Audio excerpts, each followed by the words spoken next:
Hey guys, welcome back to We Watched a Movie. I am Mike, and today we have a brand new Scream update for you. And the best part is that there's no controversy, there's nothing wrong, there's no fighting, it's no bad news. For once, we have a good, positive, awesome Scream update, and man, it gets me jacked to the tits. I'm so excited right now.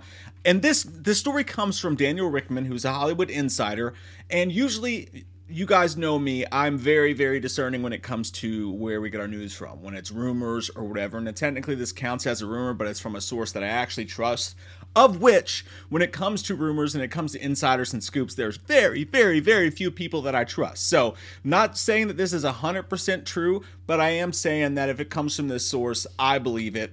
And who knows, anything could happen in between. But here's the news. Here's what he put on his Patreon, that the idea post Scream 7 is to spread the franchise, making not just more sequels, but a spin-off and a new TV show. Keep in mind there, he said a new TV show. The first thought I had in my mind was, oh my God, they're going to kill Sidney. And I know that sounds crazy, but the reason I thought that is either they're going to kill Cindy or they're really just going to close the book on the initial Scream story. But when you reread it again, the exact wording is also very important here, making not just more sequels, but a spin-off and a new TV show. So if you're taking that verbatim, it means they are still going to be making more sequels, or still plan to. So it doesn't sound like they're going to kill off Sidney, which I think would be a mistake, by the way. Not because the franchise doesn't need some crazy thing like that to happen, but just because rather we've seen her go through so much and survive so much. To have her die would be almost a slap in the face to all the previous movies, you know? So, and that's what I always say to people, like, oh my God, she needs to die already. I'm like, yeah, but that would lessen the other movies. Like, oh my God, Sidney made it through, you know, Billy Loomis and Stu. And at the end of the movie, you're like, yeah, but she ended up dying to Ghostface anyways. So it's kind of, you know, it would kind of lessen those movies to me. If she did die, it would have to be like saving her kids or something like that. But I had no problem with her riding off into the sunset, just because I'm happy for her character to be happy. But then again, this whole thing with Scream 7 that's happening, I think it's a great idea because it's going to have her kids there. She's actually going to have stakes. She's not just like, on board, fuck it, I don't care anymore. We're going to see Sid scared for the first time in a while, so I don't mind it.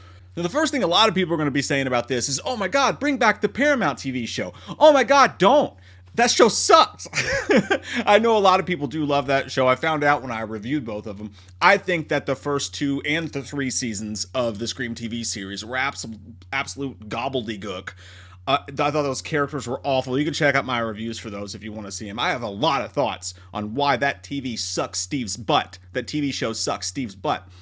But a TV show, on the other hand, I'm not against. Now, it's not like Jason where it's like, oh, we're going to get that instead of him being on the big screen. If a Scream TV show is going on concurrently with the movies, or they're telling their own stories, great, fine, great, whatever. I think that could be cool. What station would it be on would be very important. I would think Paramount Plus, because they are the distributor for Spyglass, so it makes sense that they would be on Paramount Plus.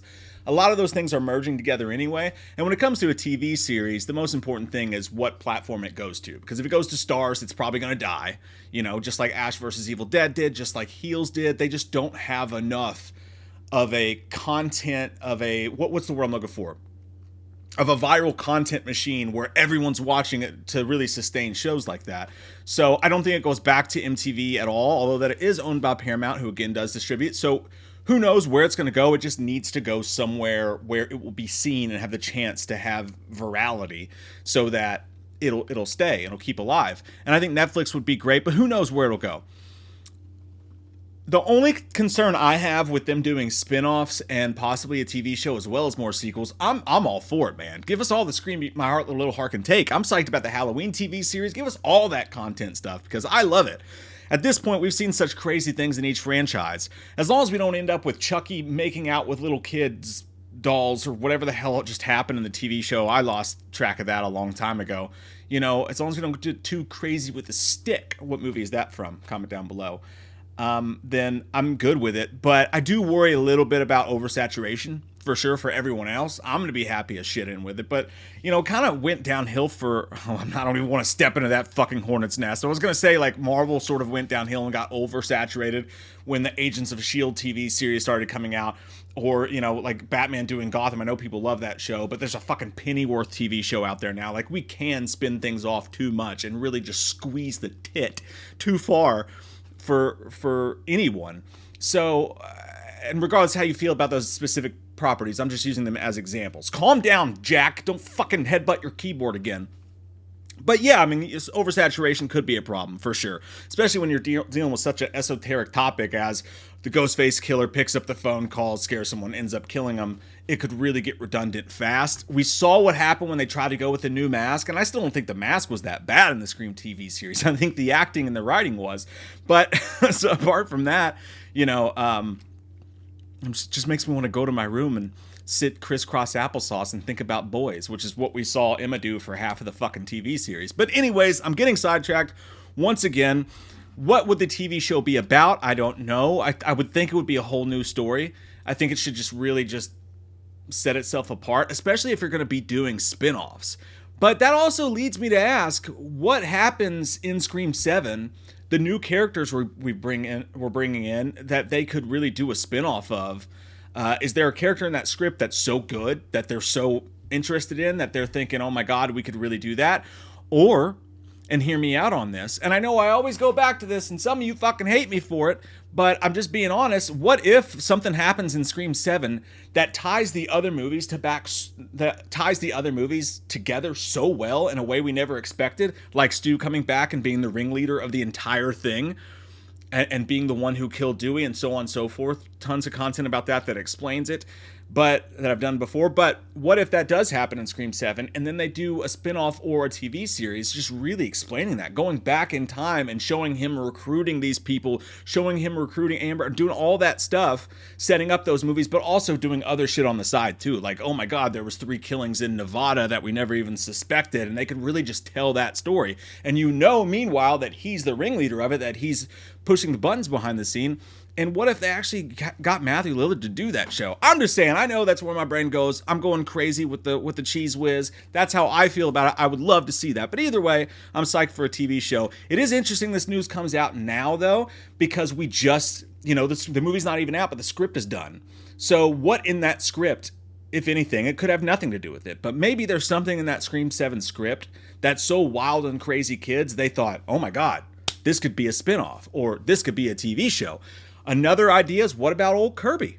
How about Kirby? Detective Kirby, FBI agent Kirby. I don't know what the proper fucking whatever is. Kirby. And what if they, you know, she was great in Scream 6, I thought, but it did feel a little bit like a little fan servicey, like she could have had her own story. What if a spinoff focused on her? And I've seen some people say, hey, what, just to have her doing crimes and stuff. And I'm like, no. All right, listen to me, Halloween 3, which I love. Ghostface, it's got to be about Ghostface. All right, I'm sorry, I love Kirby. I don't give a Kentucky Fried fuck about her solving non-Ghostface crimes, okay? Whatever you do, it's got to involve Ghostface, for sure, 100%, no question about it. And you got to have Roger Jackson, excuse me. I beg at the mercy of your great voice acting, Roger. I'm sorry for calling you Robert. But this is my point. You have to have him. We heard the voice that they did with the TV show. He's like, I'm gonna get you, Sidney. No offense to the guy that did it. It's not Roger Jackson. You have to have him. That's a must, or it just doesn't work. So those are 2 things that I would say absolutely have to be in there for sure. I just had a lot of coffee. I swear to God, I'm not on meth. I love the idea of a TV series because you can really use it as a trial ground for what you could do in future movies, how to keep this franchise fresh, alive, and going into the future. You could try new things. Like you could do a POV Ghostface thing, just like we saw with In a Violent Nature that's coming out, right? I just did a reaction to a really gnarly kill from that. You should check it out at the end of this video. But you know, I mean, what if they did that? Like, you'd tell it from the POV of the killers, different ideas like that. You remember how in the original TV show, they were naming each episode after movies? They did a really poor job just using that one dorky character to like, oh my God, I'm going to tie this stuff to all this movie knowledge. And it just felt forced and awful, and I hated its guts. It's like someone farted in a blender and made you drink it. But what if they did that and they did new episodes with a new cast each week, kind of Tales from the Cryptid it up a little bit and told their own story and like really made it meta. That's another idea too. I know I'm going crazy off the wall, then I'm just thinking of how to keep the franchise fresh as possible, and I think that meta angle is something we never want to lose. And speaking of meta, I think one of the best things this franchise could do spin-off wise with the movies is this franchise is one that, because of the meta angle, could really, really pull this off. What if you did sort of what if versions of movies? Like, you know, what if Dewey didn't die in this scene? What if Stu didn't die? What if, you know, this didn't happen, Randy didn't die? Or you had these different storylines that just showed an alternate universe, kind of just a movie with these characters in it again, just because. I know that's a stretch and that seems really weird and kind of dumb, and I understand that, but again, Wes Craven made New Nightmare, right? And then he made that work. This is the franchise that could try something crazy like that. And I would at least be interested in seeing a script for that. Let someone have a crack at it and be like, I know this sounds dumb, but here's how we would market it. This is what makes sense. Why not? And we could see some of our favorite Scream characters come back while not affecting the continuity and the canon of the franchise. It's not that crazy. It's a little fucking crazy, but that's the Scream update for today. How do you guys feel about it? You guys are the smart ones. Tell me down below, what would you like to see happen in a spinoff or TV series or whatever? How do you feel about this news? How do you feel about getting naked in the shower and cleaning each other's backs? What was that? That's not... I'm reading off the wrong teleprompter. I don't have a teleprompter. I love your all's fucking faces. I hope you have an amazing day. And if you enjoyed this video and you want all the freshest Scream news, and now I have the freshest cereal. What movie is that from? Comment down below. And again, more meta shit like that. Make sure you click the subscribe button and click the like on this video because that really helps us. And I love you guys. You're the fucking best. We'll see you soon. Hello, listener. Do you like scary movies? What's your favorite scary movie? Well, Jay and Mike like scary movies too. You should go and subscribe to their podcast, We Watched a Movie. Because if you don't, I'll gut you like a... Well, I think you get the idea. Enjoy yourselves while you still can.